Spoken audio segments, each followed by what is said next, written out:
Hello everyone.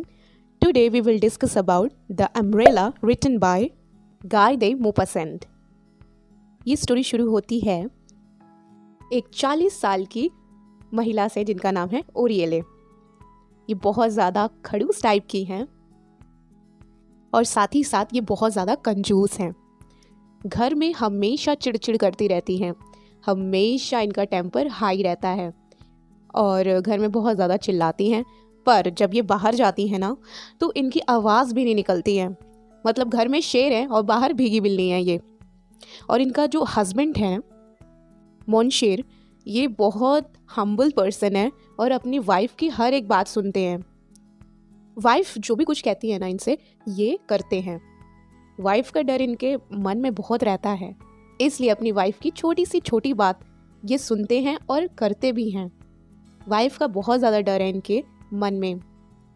अब क्या होता है, ये ऑफिस जाते हैं और अच्छी खासी इनकी जॉब चल रही है। ये ऑफिस जाते हैं, वहाँ पे इनके जो कलीग्स होते हैं, इनके जो फ्रेंड्स होते हैं, वो बहुत ज़्यादा इनका मजाक उड़ाते हैं क्योंकि ऑफिस जाते समय इनकी आदत है कि छाता लेके जाने की। तो ये जो छाता होता है ना, बहुत ही ज़्यादा घटिया और पुराना छाता ये लेके जाते हैं। तो इनके जो कलीग्स और फ्रेंड्स होते हैं वो बोलते हैं कि मतलब तुम इतनी अच्छी पोस्ट में हो और तुम्हारा छाता तो देखो कैसे फटा हुआ है, टूटा हुआ है, तो अपना छाता तो बदल लो। तो इनको बहुत ज़्यादा बुरा लगता है। ये बहुत ज़्यादा अपसेट हो जाते हैं और अपसेट होके ये घर आते हैं। जब ये घर आते हैं ये अपनी वाइफ को बताते हैं कि मुझे ना एक अच्छा सा छाता चाहिए, तुम मेरे लिए ना एक बहुत अच्छा सा छाता खरीद दो। पहले तो उनकी वाइफ बहुत कुड़कुड़ करने लगती है, चिल्लाने लगती है। फिर उसके बाद क्योंकि वो बहुत ज़्यादा कंजूस होती हैं, फिर वो अपने हस्बैंड का अपसेट हुआ हुआ चेहरा देखती हैं कि ये बहुत ज़्यादा अपसेट है, तो वो मान जाती हैं। अब वो मार्केट में जाती हैं और पूरे मार्केट में जो सबसे सस्ता और सबसे बेकार छाता होता है ना, वो खरीद लेती हैं। तो जो उनके हस्बैंड थे उन्होंने ओरिएले को बोला था कि मुझे एक सिल्क का छाता, बहुत अच्छा छाता लेके खरीद के मुझे देना। तो वो मार्केट में सबसे सस्ता और सबसे बेकार छाता वो होता है, सिल्क का होता है वो छाता, पर वो उसकी जो क्वालिटी होती है बहुत ज़्यादा बेकार होती है। तो वो खरीद लेती है, ओरिएले वो छाता खरीद लेती है और फिर उसके बाद वो घर लेके आती है तो अपने हस्बैंड को वो देती है। उनके हस्बैंड बहुत ज़्यादा हैप्पी हो जाते हैं वो छाते को देखकर। तो उनकी जो वाइफ होती है वो बोलती है कि अब तुम्हें ये छाता ना 5 साल तक चलाना है, ठीक है, और बिल्कुल इस छाते को ख़राब मत करना, 5 साल तक ये छाता चलना चाहिए। उनके हस्बैंड बहुत ज़्यादा हैप्पी होते हैं। अगले दिन वो ऑफिस लेके जाते हैं उसी सिल्क का जो उनकी वाइफ खरीद के उनको देती है, तो वही सिल्क का छाता लेके जाते हैं ऑफिस में। अब क्या होता है, जब वो ऑफिस से घर आते हैं तो छाते को रखते हैं, तो उनकी वाइफ फटाफट दौड़ के जाती है और छाते को देखती है कहीं छाते को कुछ हुआ तो नहीं है ना, वैसे ही है जैसे मैंने इनको ला के दिया था, क्योंकि 5 साल तक ये छाता को चलाना है। जब वो छाते को देखती है ना तो पूरे छाते के ऊपर जैसे सीक्रेट होती है ना, तो उसका जो छोटा छोटा जो फायर जब नीचे जाता है तो होल हो जाता है, वैसे पूरे छाते में छोटे छोटे छोटे छोटे होल हुए होते हैं। अब उनकी वाइफ तो बहुत ज़्यादा गुस्सा होती है और अपने हस्बैंड के ऊपर चिल्लाने लगती है कि मैंने तुमसे कहा था कि ये छाता 5 साल तक चलाना है और तुमने इसको 2 ही दिन में ऐसा कर दिया। ये कहाँ से किया है और कैसे हुआ? तो उनके जो हस्बैंड है वो बहुत ज़्यादा घबरा जाते हैं, डर जाते हैं और बोलने लगते हैं मुझे नहीं पता ये कैसे हुआ, मुझे सच में नहीं पता ये कैसे हुआ। तो ओरिएले बोलती हैं ठीक है, आज तो मैं इसको रिपेयर कर दे रही हूँ, कैसे भी करके मैं इसके ऊपर डिज़ाइन बना देती हूँ, पर इसको संभाल कर चलाना क्योंकि 5 साल तक यही छाता चलेगा और मैं कोई भी नया छाता नहीं लेके आऊँगी। तो उनके हस्बैंड कहते हैं ठीक है, ओके। तो वो छाते को ना कैसे भी करके रिपेयर कर देती है, पैचेस लगा देती है उस छाते में जहाँ भी होल होते हैं तो वहाँ पर। अब नेक्स्ट डे फिर से वो ऑफिस जाते हैं और फिर से जब वो घर लौटते हैं वैसे ही कंडीशन होती है। मतलब उस छाते के ऊपर ना वैसे ही होल डबल हो जाते हैं, हर पूरे छाता भर जाता है उसी होल से, छोटे छोटे छोटे छोटे। तो इतना ज़्यादा होल होता है कि वो रिपेयर करने पर भी नहीं जा सकता। जब उसकी वाइफ फिर से देखती छाता तो वो तो बस दिमाग उसका ख़राब हो जाता है घर पे बहुत ज़्यादा वो लड़ाई झगड़ा मचाने लगती है कि मैंने तुमसे कहा था कि 5 साल तक ये छाता चलाना है, फिर से ये तुम होल करके ले आए हो, ये कैसे होल हुआ है। तो उनके जो हस्बैंड हैं तो मोशिर बोलते हैं कि मुझे सच में नहीं पता ये कैसे होल हो जाता है और कैसे होल हो गया है, मुझे नहीं पता। बहुत ढेर सारी लड़ाई होता है, बहुत ही। और फिर फाइनली क्या होता है कि उनके घर में ना नॉक करने की आवाज़ आती है। जब वो अपना गेट को खोलती हैं तो कोई गेस्ट होते हैं जो उनके घर में डिनर करने के लिए आए होते हैं। अब दोनों हस्बैंड वाइफ बहुत ज़्यादा अपसेट होते हैं। तो वो गेस्ट बोलते हैं क्या हो गया, मतलब तुम लोग इतना अपसेट क्यों हो।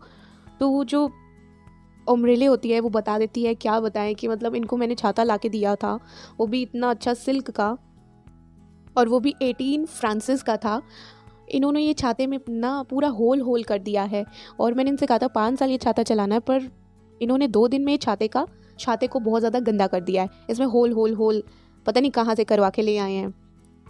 आप ही बताओ, मैंने 18 फ्रांसिस का ये छाता लिया, अब 8 फ्रांसिस में ये ठीक हो रहा है, यानी मेरे तो 26 फ्रांसिस लग जाएंगे।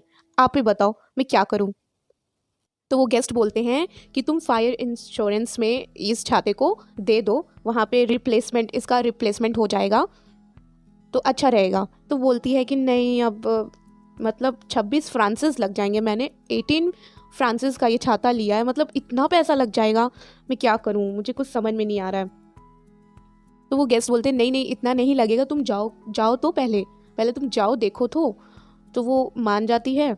अब क्या होता है, नेक्स्ट डे में वो सोचती है ठीक है मैं ये छाते को लेकर चली जाती हूँ। अब ये कंजूस टाइप की तो होती ही हैं, और ये जाती हैं, फाइनली ये जाती है फायर इंश्योरेंस में के ऑफिस छाते को लेकर। तो ये सोचती हैं कि वहाँ पे तो बहुत बड़े बड़े लोग आए होंगे, मतलब वहाँ पे कंप्लेन करवाने में एक छोटा सा छाता लेके जाऊँगी कैसा लगेगा। तो वो अपने हस्बैंड से बोलती है यार तुम चले जाओ और तुम वहाँ पे अपना छाते का ना रिप्लेसमेंट करवा देना, कि वहाँ पे अपना ना रिपोर्ट करवाना कि मेरे छाते में ये हुआ है, ऐसा हुआ है कि मुझे इसका रिप्लेसमेंट करवाना है। तो उनके हस्बैंड नहीं मानते, वो ऑफिस चले जाते हैं। अब ये सोचती है मैं कैसे जाऊँ, मतलब इसमें बहुत छोटे छोटे होल हुए हैं और वहाँ पे मेरे मजाक ना बन जाए। तो वो क्या करती हैं कि माचिस लेती हैं, माचिस को लेकर आग जलाकर और वो छाते को जला देती हैं। जैसा हाथ होता है ना वैसे ही और छाते को जला देती हैं।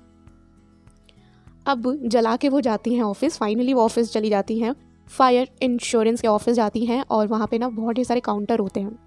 उन काउंटर को वो देखती हैं और वो सोचती है मुझे कहाँ जाना है, मुझे कुछ समझ में नहीं आ रहा। वो सोचती है ठीक है मैं वापस घर जा रही हूँ। फिर एकदम से ना वो सोचती हैं 18 फ्रांसिस का ये छाता है, तो उनके अंदर एक हिम्मत आ जाती है, हाँ 18 फ्रांसिस का मैंने ये छाता ख़रीदा है तो मैं इसको हाथ से जाने नहीं दे सकती। उनके अंदर एक हिम्मत आ जाती है। फिर वो काउंटर में जाती हैं और पूछती हैं कि मुझे काम है, मुझे आपके मैनेजर का है, मुझे उनसे बात करनी है। तो वहाँ पे जो काउंटर में रिसेप्शन में जो बैठा हुआ होता है वो बोलता है ठीक है आप सामने से आगे चले जाइए, राइट मोड़ जाइए। तो वो जाती हैं, वहाँ पे ना 3 आदमी होते हैं, बहुत जेंटलमैन पर्सन होते हैं वो 3 आदमी, और आपस में बातचीत कर रहे होते हैं मैनेजर से। वो 3 जो आदमी होते हैं ना वो ऐसे बात कर रहे होते हैं, क्या 100,000 हम लोग नहीं दे पाएंगे, 100,000 का ये तो है नहीं, तो 100,000 हम लोग पे तो बिल्कुल नहीं कर पाएंगे। ये बाहर सुन रही होती हैं और सोचती हैं क्या इतनी बड़ी अमाउंट की बातें इन लोग कर रहे हैं और मैं यहाँ खाली 18 फ्रांसिस के पीछे, मतलब 18 फ्रांसिस का छाते के पीछे मैं यहाँ पे आई हूँ। फिर वो बहुत सोचती हैं। फिर फाइनली एक आदमी वहाँ अंदर से बाहर आता है, बोलता है जी आपको काम है, मैनेजर खाली, आप जाके बात कर सकती हैं। तो वो फाइनली ऑफिस के उनके मतलब कैबिन के अंदर जाती हैं और मैनेजर से बात करती हैं कि सर मेरा ये जो छाता है इसमें देखिए कितने होल हो चुके हैं, मुझे इसका रिप्लेसमेंट करवाना है। तो वो जो मैनेजर होते हैं वो बोलते हैं सॉरी मैडम, हम लोग ना छोटी मोटी चीज़ों का रिप्लेसमेंट नहीं करवाते, जैसे झाड़ू जल गया और कपड़ा जल गया, आपका अम्ब्रेला जल गया, ऐसे हम लोग छोटी छोटी चीज़ें रिप्लेसमेंट नहीं करवाते हैं। अब क्या होता है, ये जो होती है ना ओरिएले, मैडम ओरिएले, ये तो अटक जाती हैं वहाँ पे, ये ज़िद करने लगती है नहीं नहीं आपको करवाना पड़ेगा, ऐसे कैसे नहीं करवाना पड़ेगा, आपको ये करना पड़ेगा, ये वो बहुत ढेर सारा वहाँ बोलती हैं। तो लास्ट में मैनेजर इतना ज़्यादा थक जाता है, वो बोलता है अच्छा ठीक है मैडम, आप एक काम कीजिए, बाहर से आप परचेज़ कर लीजिए और जितना भी बिल होगा मैं पे कर दूँगा। अब ये मैडम बहुत ज़्यादा खुश हो जाती हैं और ये बाहर जाती हैं और सबसे महंगा अम्ब्रेला ख़रीद लेती हैं। और यहीं पे हम लोग की स्टोरी फिनिश हो जाती है। आई होप आपको स्टोरी पसंद आई होगी। अगर आपको स्टोरी पसंद आई है तो लाइक कीजिएगा, कमेंट कीजिएगा, शेयर और सब्सक्राइब ज़रूर कीजिएगा। Thank you.